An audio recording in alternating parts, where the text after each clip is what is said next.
শুভ সন্ধ্যা। সবাই কেমন আছেন? নিশ্চয়ই ভালো। আজ আমরা কোথায় এসেছি জানেন? আজ আমরা বেলি রোডের পিৎজা হাটে এসেছি। ঈদের দিন সব কাজ শেষ করে গোস্ত খেতে খেতে যখন আর আমাদের ভালো লাগছিল না, তখন ভাবলাম আজ রাতের ডিনারটা বাইরে থেকেই সেরে আসি। তাই পরিবারের সবাইকে নিয়ে আমরা চলে আসলাম বেলি রোডের পিৎজা হাটে। পিৎজা কার কার পছন্দ? আমাদের পরিবারের সবার কিন্তু পিৎজা পছন্দ।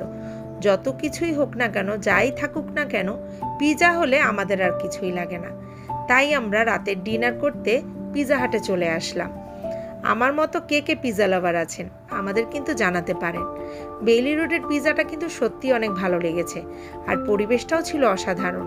আপনারা কে কে এখানে এসেছেন তা আমাকে জানাতে পারেন। আমরা কিন্তু সত্যি ঈদের দিন রাতটা অনেক এনজয় করেছি, এবং রাতের ডিনার শেষ করে আমরা আবার বাসায় চলে গেলাম। কিন্তু আমাদের পিৎজাটা কিন্তু এত ইয়াম্মি ছিল যা বলে বোঝাতে পারবো না। বাস, সবার শেষ ডিনার, এখন আমরা বাসায় ফিরে যাচ্ছি। আপনারা কে কে বেলি রোডে পিৎজা হাটে এসেছেন আমাকে জানাতে পারেন। আর সবার ঈদটা কেমন কাটলো সেটাও আমাদেরকে কমেন্ট বক্সে জানাবেন। আলহামদুলিল্লাহ, এবারের মতো ঈদটা আমাদের সবার ভালো কেটেছে। সবাই ভালো থাকবেন, নিরাপদ এবং সুস্থ থাকবেন। আর হ্যাঁ, আমাদের জন্য বেশি বেশি দোয়া করবেন। আল্লাহ হাফেজ, সবাই ভালো থাকবেন।